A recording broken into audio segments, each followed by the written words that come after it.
Hello everyone and welcome back to the Common Sense Crypto channel. As with you always, this is Rich doing another video today on XRP. So I hope you're all having a wonderful day today wherever you are in this great world. We're going to talk about XRP. And once again, this is the 1 year chart. We're sitting here just above 52 cents. The reason I'm showing you this chart is because the price of XRP right now, it's the same price it was at a year ago. And that's what has most people frustrated about holding XRP. This is what shakes the weak hands out. And you see what happened along the way. This is when we got clarity for XRP. That was July 13th. 2023, we shot up to 81 cents. Then we came back down under 50 cents. Then we were sitting above 60 cents right here. Then Iran and Israel, the conflict broke out. We fell back under 50 cents and we've been stuck between 50 and 55 cents ever since then. And anybody that knows what they're holding, they will hold through this time and time again. And we are going to see a breakout happen. If you look at the all-time chart, this is where XRP set a new all-time high back in January of 2018. And it was a great time to be in crypto then. I got into XRP right after that happened. And then this is 2021, that breakout. Now, the difference between now and 2021 is that the Ripple versus SEC case was still very fresh in people's minds. And people didn't know if XRP was going to be deemed a security or not. This time around, once alt season begins, I think it's going to be absolutely epic for XRP. And that's why I'm always very positive about this cryptocurrency. But it's any cryptocurrency right now, any ISO coin you look at is very undervalued in my opinion. I don't think this is the true price of XRP. Being conservative, I would say right now XRP should easily be sitting above $2, maybe even above its old all-time high. It's very held down right now. The next thing that's going to really move XRP is either the Ripple SEC case coming to an end or utility and regulations come, and that would be game changing for XRP.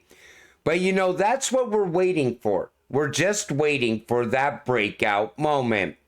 This comes from Mr. Man. You know, every single day they remind you on how lucky you are to be in crypto right now. This is the first time an asset came from retail first, and banks and institutions did not have the ability to manipulate first, then give what remains to us. Take a listen to this. I know the audio is very low, and I apologize for that.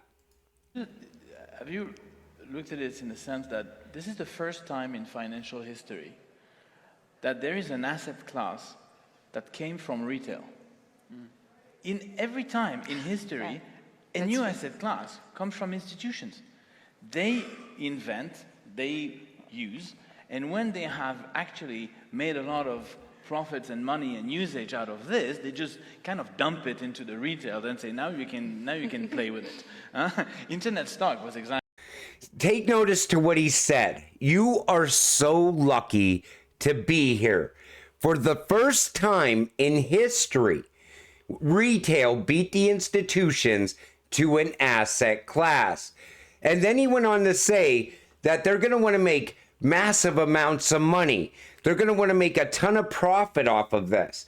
So once the institutions get into crypto, they're going to pump the bags. They're going to pump their bags. And at the same time, they're going to be pumping our bags.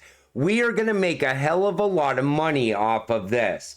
You're lucky to be in when you got in.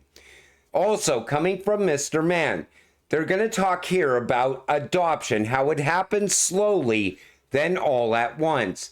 Take a listen. Of cross-border ecosystem.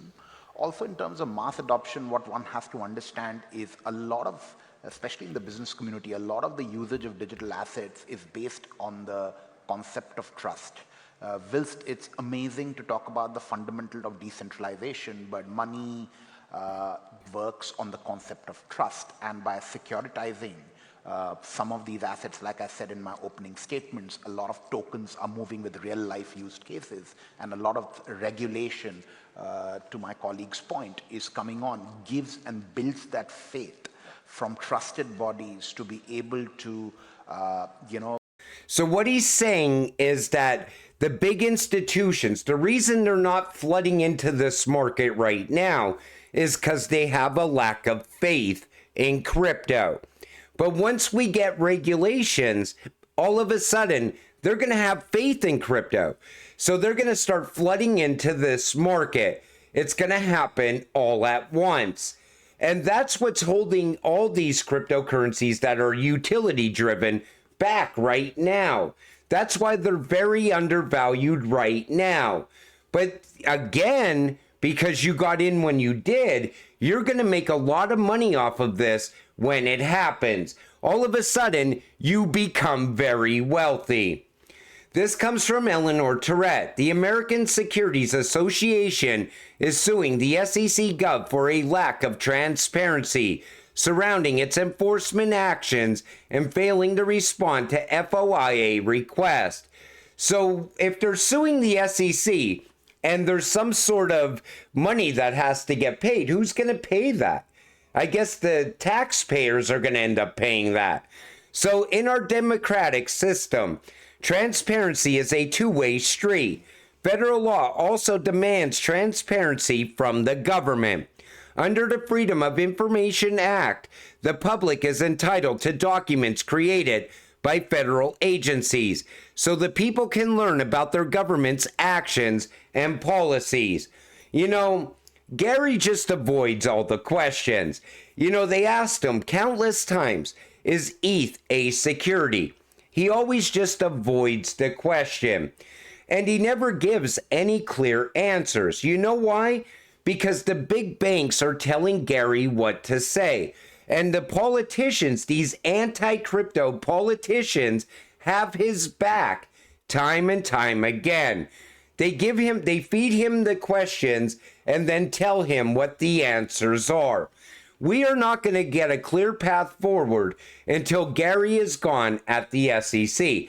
The day Gary leaves the SEC, it's going to be a great time in crypto. We're going to see crypto after crypto popping off the day that happens. Now, this comes from Digital Asset Investor, and I think he's spot on with what he says right here. Let me translate. Ripple and the XRP army broke up the SEC, Hinman, Clayton, Gensler, Bitcoin, Ethereum monopoly attempt.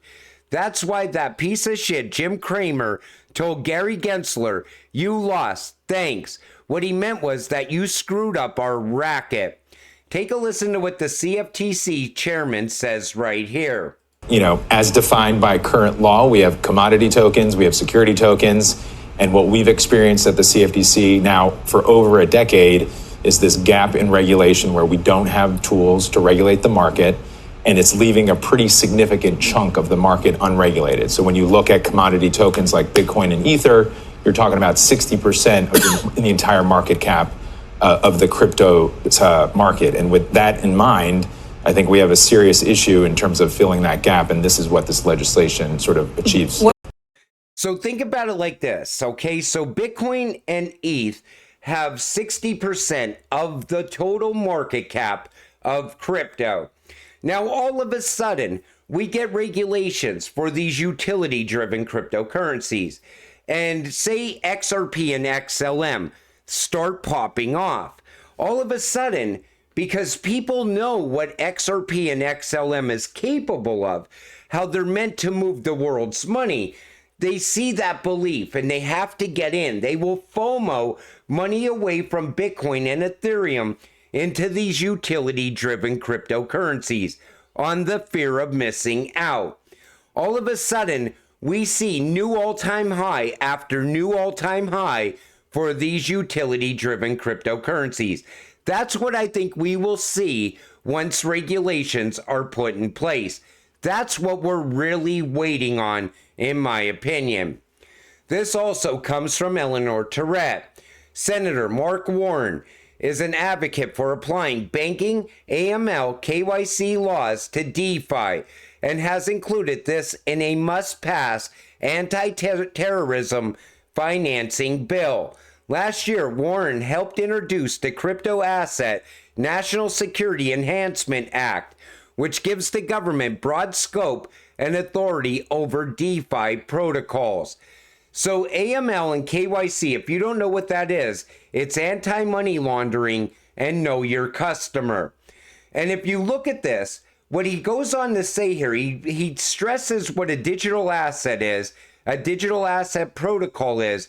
Then he goes on to talking about how terrorists can use crypto and other assets and for illicit activity.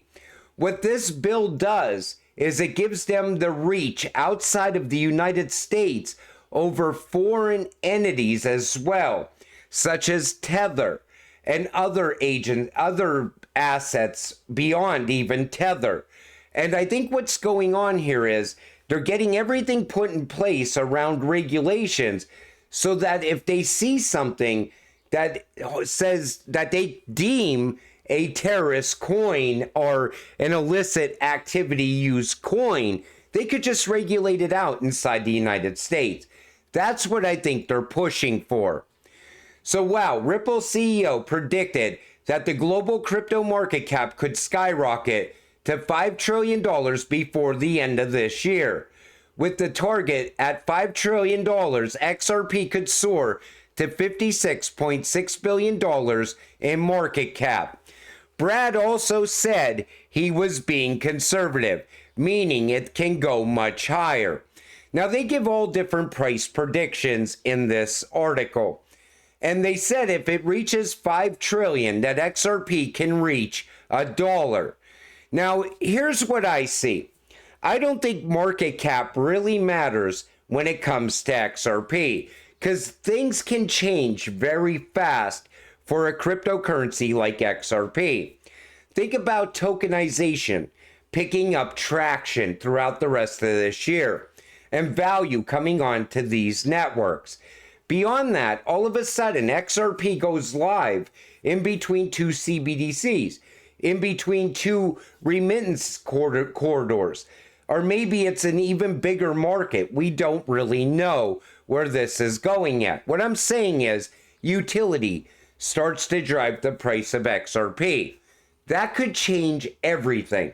That's why I don't really like price predictions so much, because what you're predicting is just speculation right now. We don't know how big this market is going to be by December of this year. We don't know if utility is going to kick in by December of this year. Nobody really knows. What I think Brad was saying when he predicted the market cap being much, much higher is that things are going to turn around in the second half of 2024, and that the market cap could actually surge beyond what we were even thinking. Say 5 trillion, maybe it goes to 10 trillion, maybe it goes to 20 trillion. Nobody really knows. And that's why I try to stay away from price predictions. But if I was to look at the actual price of XRP right now, I think it should easily be sitting above $2, based on just the growth that I have seen over the past 2 years, and the growth that continues to happen on a daily basis around XRP. More and more rails getting put in place all the time. But until it all happens, stay patient, stay positive, and let's get rich together. With that said, I'm going to wrap up this video. I want to thank you all for watching. I appreciate all of you. I'll see you in the next one. Have a great night.